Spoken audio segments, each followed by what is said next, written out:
It's very difficult to compete and compare with the elegance and glamour of E.K. Siddharthan. He did a great talk on both DALC and DMEC. I thought I'll begin by sharing with you an opportunity that I had to introduce Dr. Sashi Tharoor in a non-ophthalmic forum a few years back. And I began his introduction with this disclaimer that I would introduce him in the English language that I know of and not one that he is proficient in, because his vocabulary in the English language probably begins where mine ends. The reason why I'm trying to say that today is because the talk that I'm going to give today on keratoprosthesis is something that begins where all else ends. And that is how we look at K-Pro surgeries, restoring vision when all else fails. I'm going to give you a very brief bird's eye view of what keratoprosthesis is all about, because it's very difficult to sum up keratoprosthesis in a few minutes. Unlike DMEC and DALC surgeries, which get over in a few minutes, keratoprosthesis, these are surgeries that take several stages and they go on for several hours. Keratoprosthesis, of course, we all know is artificial corneas, which are basically procedures that are done for bilateral end-stage corneal or ocular surface blindness that is not amenable to conventional penetrating keratoplasty. We categorize keratoprosthesis into type 1 and type 2 K-pros. The Boston type 1, which falls under the type 1 keratoprosthesis, and the OOKP or the Boston type 2, which falls under the other types of K-pros. The indications, technique, and the complications of each of these procedures basically vary. The types of keratoprosthesis, basically we categorize it into K-pros are categorized into a support system and the visual optic. The visual optic or the polymethyl methacrylate is basically very similar across all keratoprosthesis, and it is the support system which constitutes of the haptic and the covering tissue that determines what the type of keratoprosthesis it would be. For example, the osteoodontokeratoprosthesis or the MOOKP has the tooth and the oral mucosa which supports the central optical cylinder. The Boston type 2 keratoprosthesis has the corneal carrier graft and the backplate which is covered by the eyelid skin. The osteokeratoprosthesis, which has the bone and the oral mucosa, and the Pintucci keratoprosthesis that Dr. Muscati was referring to, which has the Dacron mesh and the central optic along with the oral mucosa, which unfortunately is not available at this point in time. So we are left with the OKP, the Boston type 2, and the osteokeratoprosthesis, which are largely referred to as the type 2 K-pros in comparison to the type 1 keratoprosthesis that you can see in the bottom corner. This is how the final appearance of the eye looks in each of these keratoprosthesis.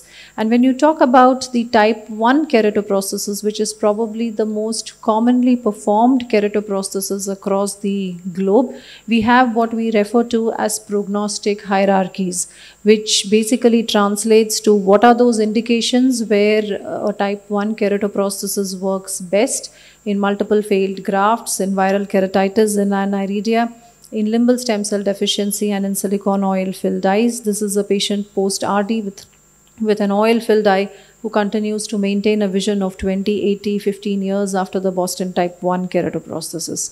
The outcomes and prognosis are relatively guarded when you do a type 1 keratoprosthesis for patients with chemical injuries, and has an extremely poor prognosis when you do it for patients with autoimmune conditions, to the extent that we actually say that it is contraindicated to do a type 1 keratoprosthesis in patients who have Stevens-Johnson syndrome or ocular cicatricial pemphigoid.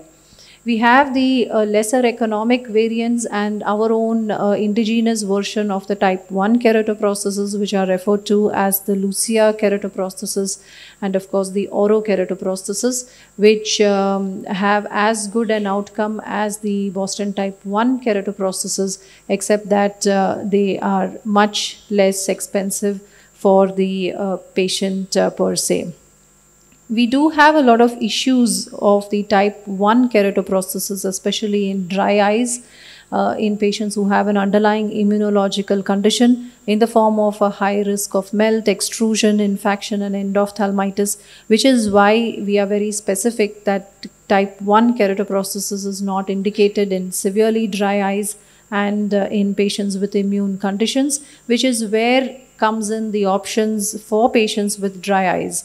Our first go-to gold standard continues to remain the modified osteo-odontokeratoprosthesis in these patients, unless the patients don't have a suitable tooth or they are not eligible for general anesthesia, which are certain conditions that prevent us from going ahead with the OKP in these patients. The other options that we have are the osteokeratoprosthesis and of course the Boston type 2 keratoprosthesis, the classic transpalpebral version where the keratoprosthesis basically protrudes out through the skin, but we have modified it into a transmucosal and a transscleral version of the Boston type 2 keratoprosthesis.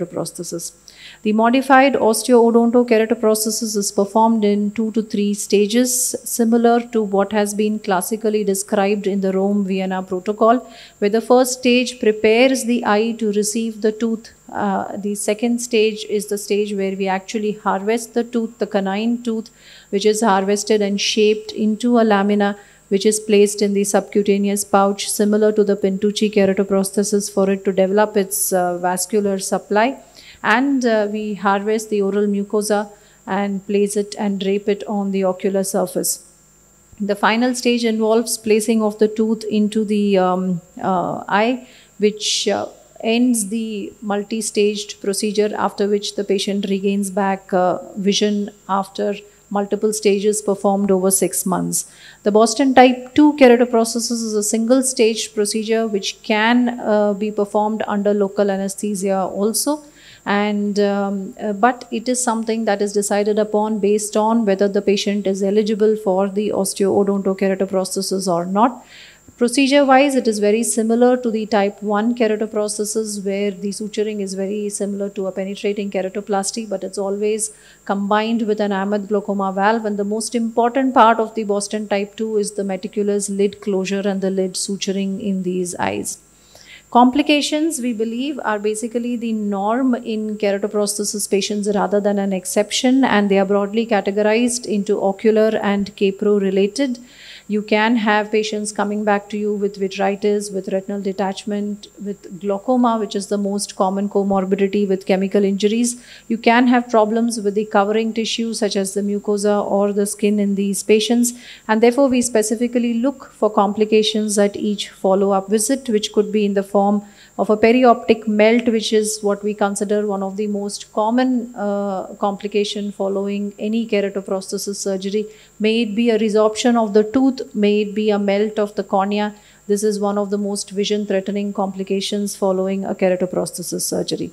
There have been several innovations that we have been able to contribute to in the field of keratoprosthesis in the form of what we refer to as a keratoprosthesis swap, where one K-Pro is exchanged for another type of keratoprosthesis in the event of a complication. This is a patient of osteo-odontokeratoprosthesis with a leak from the eye, which but still having a vision of 6/6, where we had to explant the whole keratoprosthesis and replace it with a Boston type 2 keratoprosthesis, and he continues to maintain a vision of 6/6 in that eye.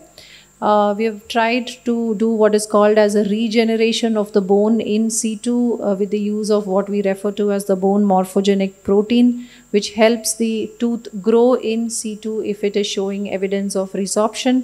We have also evolved the Boston type 2 keratoprosthesis by performing it through the mucosa, And we also contributed to the outcomes of what is referred to as a Lux keratoprosthesis, which is basically a titanium keratoprosthesis, which also is currently not available for routine clinical use. When we look at Boston type 2 keratoprosthesis, we had published our outcomes from India, the midterm outcomes, at which point in time we had given the results for approximately 10 patients that we had performed at that point in time.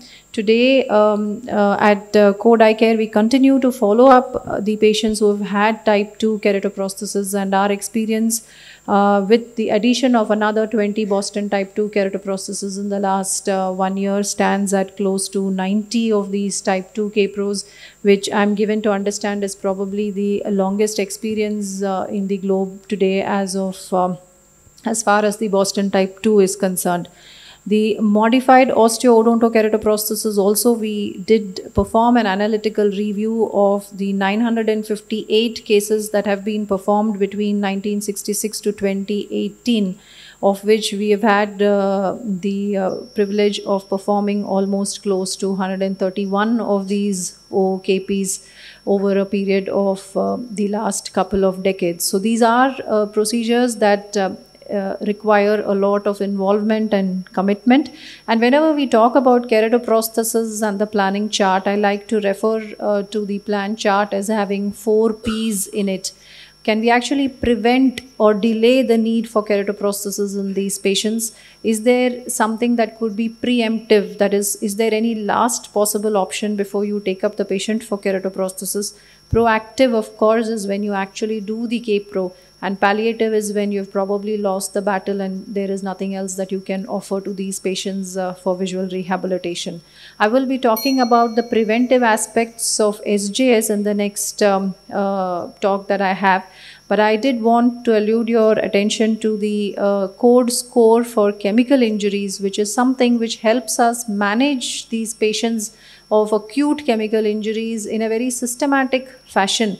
That helps us guide the management in these patients, because only when you hit them hard in the acute stage, you can actually prevent them to going to a situation where you may not really need a keratoprosthesis. But for this, all of us need to be on the same platform when we treat patients in the acute stage of chemical injuries, which is referred to as the code scoring, which is available on codeeyecare.org for anybody to freely use it. This is the score sheet that one gets at the after you enter all the parameters that it requests you to, where the goal is to achieve the endpoint, what we refer to as code 0, which will help us improve the management in these patients. So this is to kind of just wind up showing what the different appearances of, and a very important article that we published in the Indian Journal of Ophthalmology regarding the current global scenario of keratoprosthesis. And if I were to sum up 10 commandments for keratoprosthesis, I think one thing that I would like to highlight upon is that as important as it is to choose a patient for keratoprosthesis, it's equally important to choose the right keratoprosthesis for every patient, which is why you need to be aware of and trained in all types of keratoprosthesis, and we happen to be able to do that for our patients. Team effort, mentorship and passion is something that goes without saying for these patients. Is it really worth the effort to do these procedures? Well, 19 years down the line, here is a patient where we have done the procedure in 2005 who continues to maintain the vision of 6.6 in 2024. And we have Dr. Professor Falcinelli to thank for introducing this procedure way back in 2003, where I was fortunate enough to have been present and actively operated on the patient who received the first transplant in India in 2003. It has a significant transformational impact on the lives of these patients, some of the acid survivor victims who have had different types of keratoprosthesis, which brings them back and gives them back some semblance of normalcy and helps them see.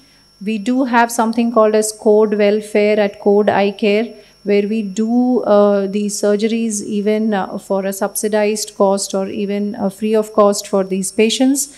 Our journey, especially mine with keratoprosthesis over the last 2 decades, has been extremely interesting and extremely something that I cherish, because I was fortunate to have been trained under both the grandfathers of keratoprosthesis, the Professor Dolman as well as Professor Falcinelli, who taught both the nuances of OOKP as well as the Boston keratoprosthesis to me as well as our team. And this is just a short video, I think, of the actual OOKP procedure, a few seconds, how it's a team effort. The oromaxillofacial surgeon, the general anesthetist, the nursing staff, where we work in 2 teams simultaneously. That's me preparing the tooth, Dr. Bhaskar Srinivasan working on the eye. So it's a huge team effort that goes into these procedures, and that's the actual preparation of the lamina and the tooth, where we're drilling it and fashioning it so that it can hold the central optical cylinder, which is cemented using bone cement. And this is basically what forms the crux of the osteoodontokeratoprosthesis surgery. So that's 3 hours of work, shrunk to few seconds.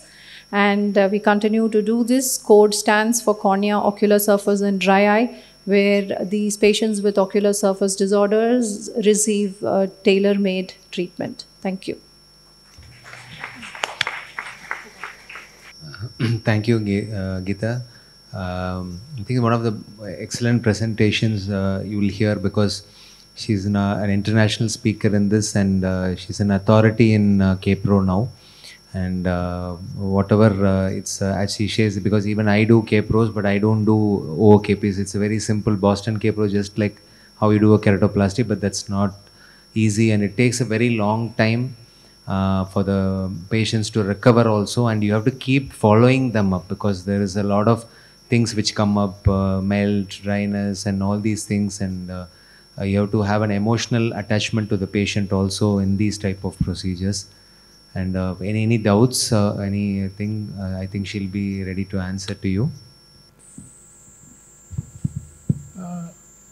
Dr. Siddharthan, Dr. Shadir, I have seen a patient of yours in which you have implanted a Pindushi keratoprosthesis some 5 years back, and she ended up with endophthalmitis. Which in what surgery, sir? Pindushi keratoprosthesis. I have never done, sir, Pindushi. Then what other?